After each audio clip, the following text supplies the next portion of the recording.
자, 오늘은 윤석열 대통령 당선자가 내세운 부동산 관련 공약사항에 대해서 같이 한번 분석해보는 시간을 갖겠습니다.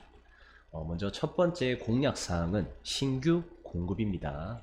우리 현재 문재인 정부를 보면 수요가 많은 도심의 주택 공급이 굉장히 부족하기 때문에 우리 가격이 폭등했죠. 그에 따라 많은 국민들이 고통받고 있는 시점입니다.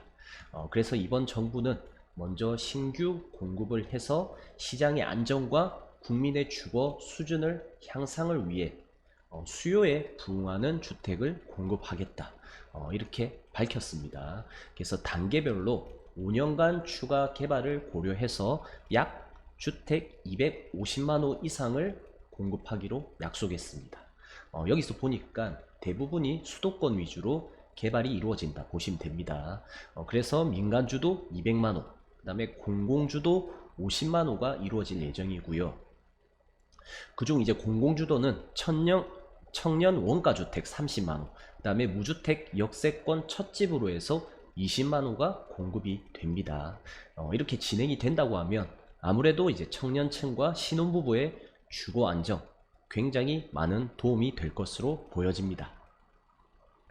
그리고 여기서 말하는 원가주택이 뭐냐면 시세보다 싼 원가의 분양을 받고 그 다음에 5년 뒤에 5년 이상 거주하면 국가에 매도할 수 있는 자격이 생기거든요. 근데 이때 5년간 발생하는 수익이 있을 거 아니에요. 수익의 70%를 소유자가 가져가는 방식입니다.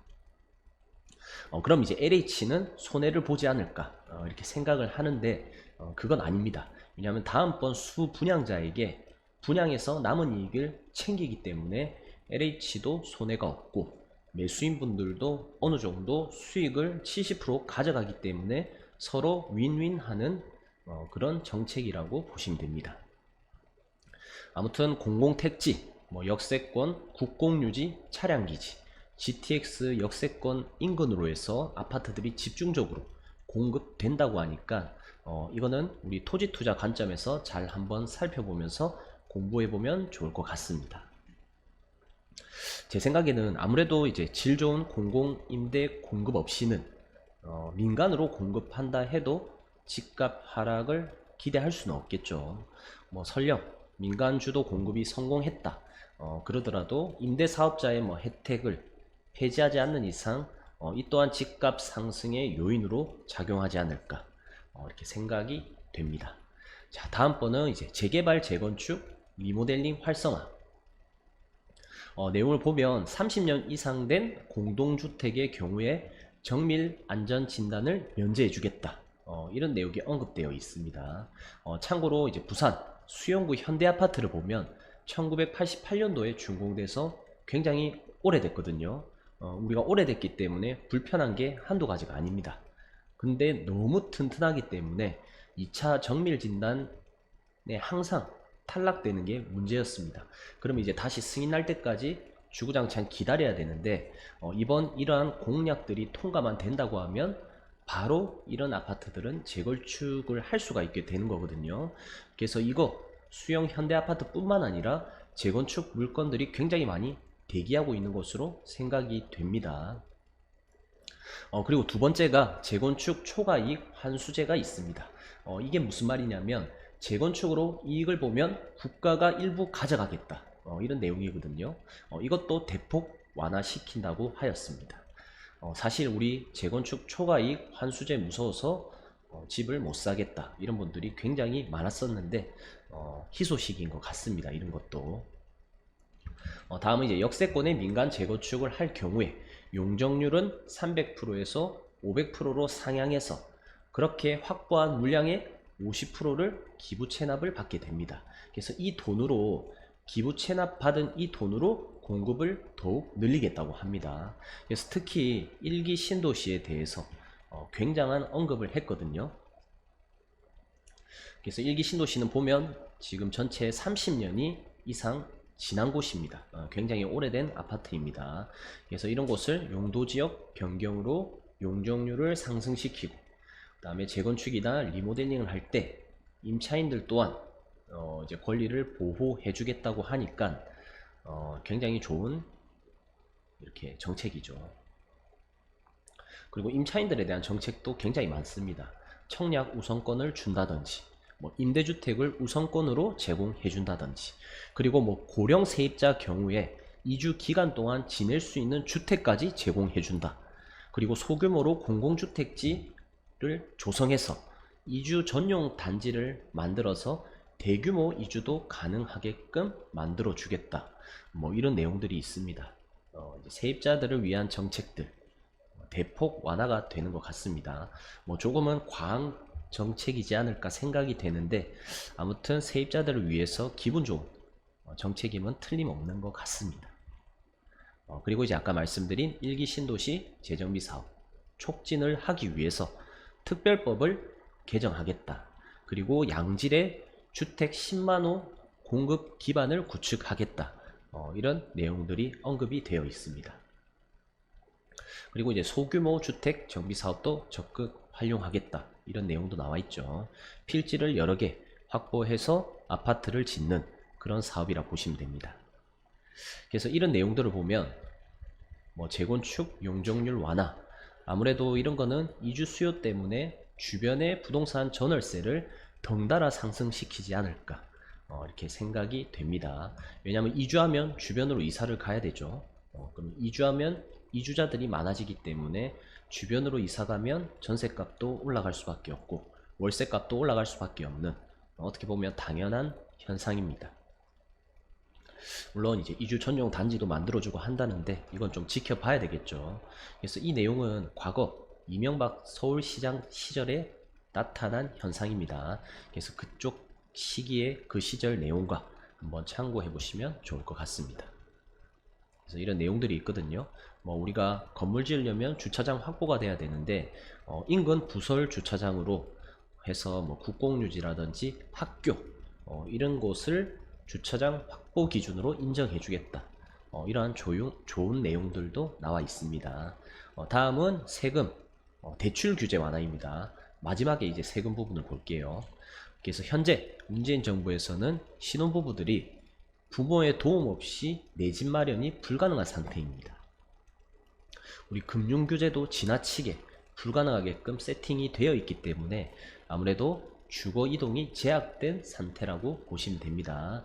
그런데 이런 걸 최초 구입자, 청년 대출 이용자라고 하면 시세 대비 80%까지 대출이 가능하게끔 해주겠다 합니다. 대신에 단점이 DSR은 그대로 둔다고 하네요. 그래서 소득이 높은 사람만 대출이 가능하다. 이렇게 보시면 됩니다.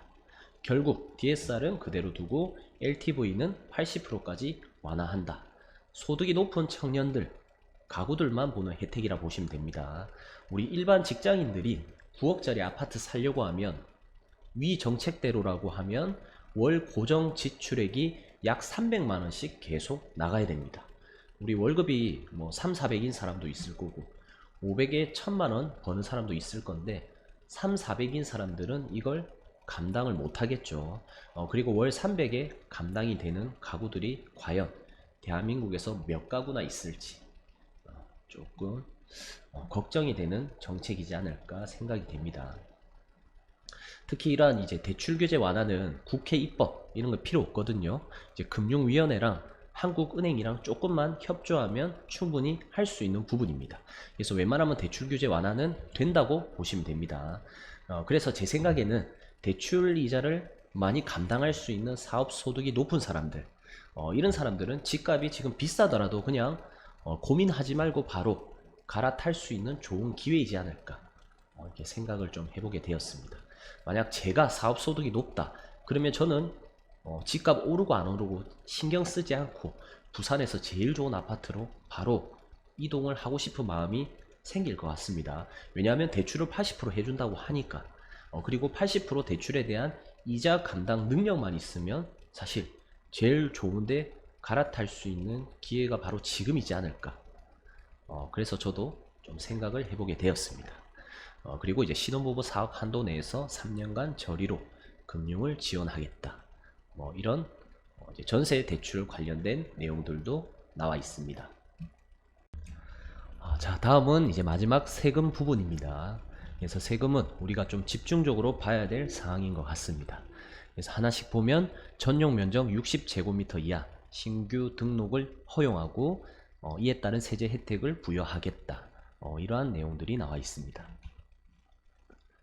자, 보면 이제 문재인 정부에서는 우리 2018년 9월 14일 거주주택 비과세를 제외한 모든 혜택을 전부 폐지시켜 버렸죠. 그리고 양도세 중과 배제, 그 다음에 종부세 합산 배제도 불가능하게끔 되어버렸습니다. 그리고 2020년 8월 12일부터 아파트에 대한 임대사업자 등록증을 폐지해버렸죠. 이렇게 등록하라 할 때는 언제고 갑자기 폐지해버리게 되었습니다. 그래서 기존 임대사업자 등록한 아파트여도 만기 시에는 무조건 직권 말소가 될 수밖에 없는 상황입니다.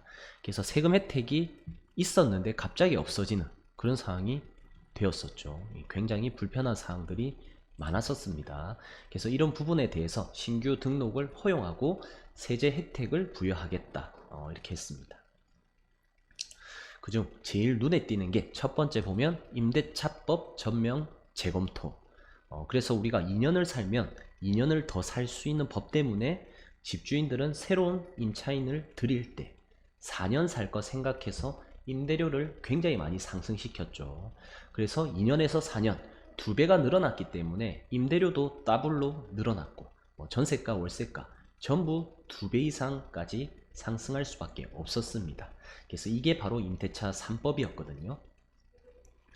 굉장히 안타까운 법률이죠. 그냥 이제 거래되는 대로 시장에 맡겼으면 오히려 이런 일이 안 일어났을 수도 있었는데 이거는 안타까운 문재인 정부의 정책이었던 것 같습니다. 아무튼 현재 2 플러스 2년인데 이걸 그냥 다시 2년으로 회복시키고 그 다음에 유예기간을 2년을 더 준다고 합니다.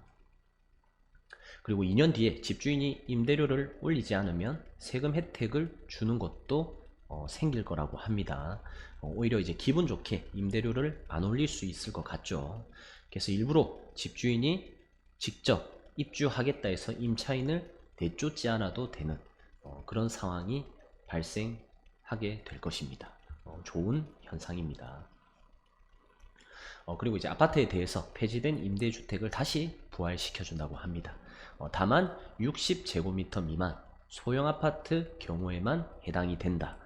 이렇게 보시면 되고요.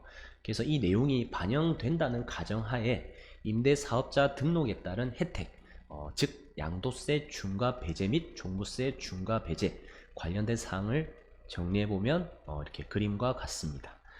조정 대상 지역이지만 18년 9월 13일 이전에 취득한 주택, 그 다음에 조정지역 지정 전에 취득한 주택, 그 다음에 취득 시기와 상관없이 비조정 대상 지역 전체, 그 다음에 마지막으로 지역 상관없이 소형 아파트, 이게 추가적으로 생겨난 사항이죠. 소형 아파트 전용 면적 60제곱미터 이하, 이렇게 내용들이 나와 있습니다.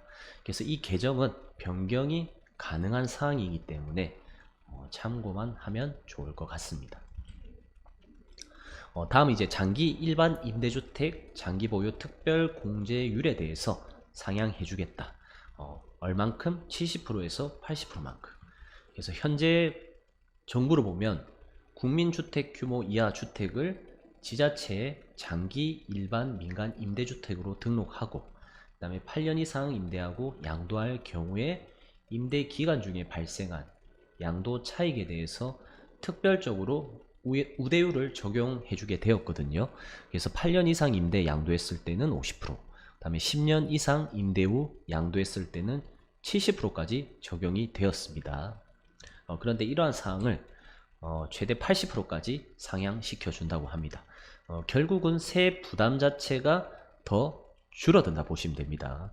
이제 1억짜리를 70%만 감면해 줬다고 하면 이제 80% 감면이 된다는 소리죠. 자, 다음은 이제 보유세 정상화가 있습니다. 그래서 내용을 보면 공정시장 가액 비율을 조정하고 공시가격을 2020년 수준으로 환원하고 그 다음에 세분한 상한선을 인하시키겠다. 그래서 현행 종부세율을 보면 화면과 같이 볼 수가 있는데 우리 다주택자에 대한 종부세 중과제도 그렇게 해서 6%까지 세율이 인상되었죠. 그리고 공정시장 가액 비율을 이게 올해부터 100%까지 올라갈 예정이었는데 이걸 이제 95%까지 동결시키겠다. 그러한 내용들도 나와 있습니다. 여기서 공정시장 가액 비율이 뭐냐면 우리가 세금을 계산하는 금액, 과세표준 구할 때 공시가격 몇 %를 과세표준으로 할 것인지 이걸 말하는 거거든요. 그래서 예를 들어서 10억짜리 집이 있는데 공정시장 가액 비율이 90%다. 그러면 10억의 90%, 과세표준은 9억이 되는 겁니다. 그래서 9억을 기준으로 세금을 계산하게 되는 거예요. 그래서 이게 낮아지면 당연히 세금을 덜 내는 상황이 되겠죠. 그래서 현 문정부의 종부세, 공정시장 가액 비율을 보면 2018년도에는 80%였는데 계속 올라가다가 2021년도에 95%, 2022년도에는 100%까지 적용될 예정이었습니다. 그런데 이것을 95%로 동결하겠다는 아주 좋은 내용입니다.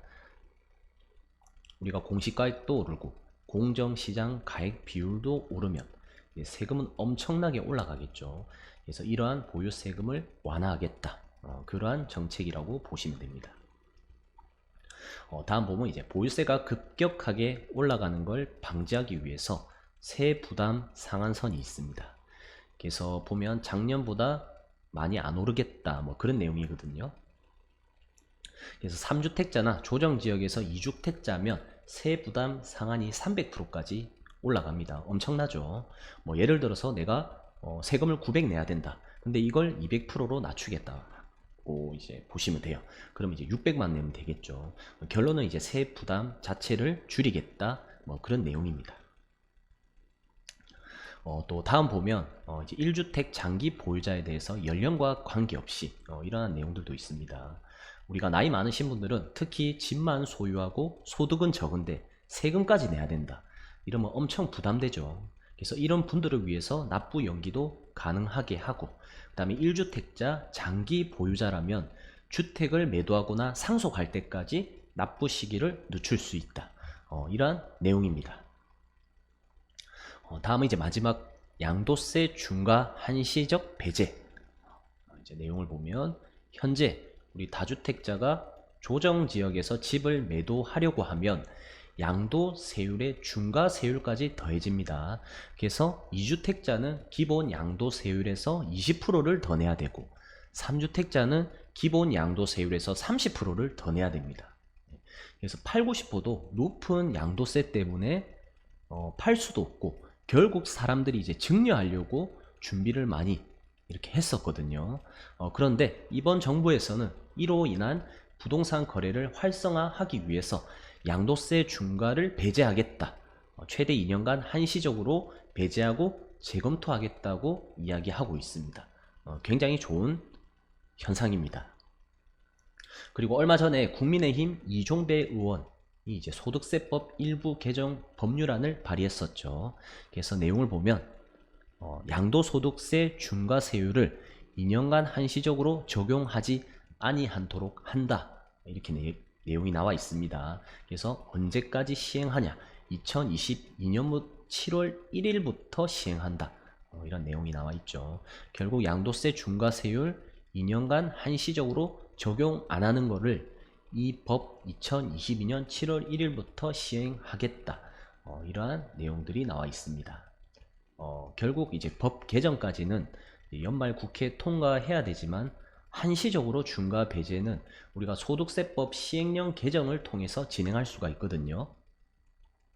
그래서 이 부분도 빠르면 이종배 의원 말대로 2022년 7월 1일부터 7월 1일 양도부부터 해서 양도세 중과 배제가 가능할 수도 있겠구나.